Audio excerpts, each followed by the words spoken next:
guys, I'm Mr. Wolf. Today we're gonna learn the sounds of the alphabet. A, B, B, C, K, D, D, E,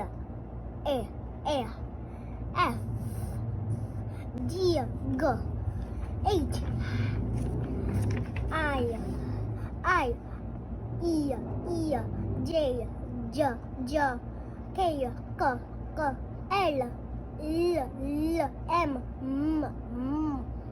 N, O,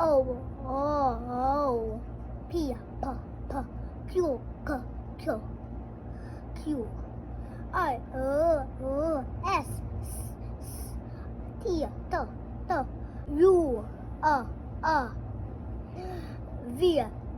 V, W, X, Y, Z.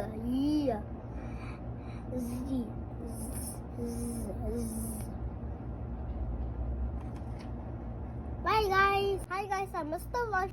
Today we're gonna learn English and Filipino together. Okay, let's start. A blue hat.